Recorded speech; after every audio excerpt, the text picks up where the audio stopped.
السلام علیکم ورحمۃ اللہ۔ محترم سامعین و ناظرین، بزرگوں کا ہاتھ اپنے سر پر رکھوانا کیسا ہے؟ دراصل جب کسی اللہ والے کی آمد ہوتی ہے یا جب اللہ کے نیک بندے اور بزرگ شخصیت سے ملاقات ہوتی ہے تو برکت کی غرض سے لوگ خود اپنے اور اپنے بچوں کے سروں پر بزرگوں کا ہاتھ رکھواتے ہیں، اور کبھی خود اللہ والے اپنے چھوٹوں کے سر پر عذرائے شفقت ہاتھ رکھ دیتے ہیں۔ تو اب سوال یہ ہے کہ ملاقات کے وقت اگر بزرگ شخص خود سر پر ہاتھ رکھیں یا چھوٹے رکھوائیں تو کیسا ہے؟ یہ بہت اہم گفتگو ہے۔ آپ اس کا جواب مکمل سنیے اور دوسروں کو بھی شیئر کیجیے۔ دوستو، ملاقات کے وقت سلام کرنا اور معانقہ کرنا تو سنت ہے۔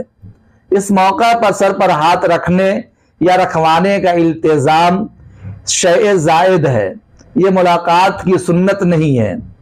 اگر اس کا التزام ہو تو اسے بدعت بھی کہا جا سکتا ہے۔ البتہ کبھی اتفاقی طور پر کسی بزرگ شخص کا عذرائے شفقت چھوٹوں کے سر پر ہاتھ رکھنا یا کسی شخص کا اپنے کسی بزرگ کا ہاتھ عذرائے عقیدت حصول برکت کے خیال سے اپنے سر پر رکھوا کر دعا کروانا تو اس کی گنجائش ہے، مگر اس کا دستور نہ بنایا جائے۔ امام بخاری رحمۃ اللہ علیہ نے بخاری شریف میں ایک باب باندھا ہے۔ بخاری شریف جلد نمبر 2 صفحہ نمبر 940، باب الدعاء للصبیان بالبرکہ ومسح رؤوسہم، یعنی بچوں کے لیے برکت کی دعا کرنا اور ان کے سر پر ہاتھ پھیرنا۔ اس کے تحت حضرت سائب بن یزید کی حدیث لائے۔ حدیث کا خلاصہ یہ ہے کہ سائب بن یزید رضی اللہ تعالیٰ فرماتے ہیں کہ مجھ کو میری خالہ حضور اکرم صلی اللہ علیہ وسلم کے پاس لے گئی اور عرض کیا، یہ میرا بھانجا بیمار ہے۔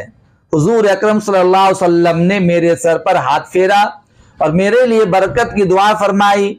پھر حضور اکرم صلی اللہ علیہ وسلم نے وضو کیا تو میں نے حضور اکرم صلی اللہ علیہ وسلم کے وضو کا پانی پیا۔ پھر میں اتفاقاً یا قصداً حضور اکرم صلی اللہ علیہ وسلم کے پس پشت کھڑا ہوا تو میں نے مہر نبوت دیکھی۔ اس حدیث کی شرح کرتے ہوئے حضرت شیخ الحدیث مولانا زکریا رحمۃ اللہ علیہ نے فرمایا، بعض علماء کے نزدیک حضور اکرم صلی اللہ علیہ وسلم کا سائب بن یزید رضی اللہ تعالیٰ کے سر پر ہاتھ پھیرنا اس بات کی دلیل ہے کہ ان کے سر میں کوئی تکلیف تھی یا ان کے سر پر ہاتھ پھیرنا شفقت کے لیے تھا۔ نشر الطیب صفحہ نمبر 134 پر لکھا ہے کہ آپ صلی اللہ علیہ وسلم کبھی کسی بچہ کے سر پر ہاتھ رکھ دیتے تو حضور اکرم صلی اللہ علیہ وسلم کے دستے مبارک کی خوشبو کی وجہ سے اس کا سر خوشبودار ہو جاتا اور وہ بچہ اس خوشبو کی وجہ سے دوسرے بچوں میں پہچانا جاتا تھا، ممتاز ہو جاتا تھا۔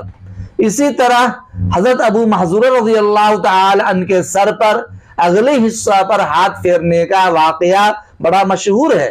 اسی طرح مشکات شریف صفحہ نمبر 423 پر بحوالہ ترمذی ایک روایت ہے، راوی حضرت ابو امامہ رضی اللہ تعالی عنہ ہے، حضور اکرم صلی اللہ علیہ وسلم نے ارشاد فرمایا، جو شخص صرف رضائے الہی کے لیے کسی یتیم کے سر پر ہاتھ پھیرے تو ہر بال کے بدلہ جس پر اس کا ہاتھ گزرے گا نیکیاں ملیں گی۔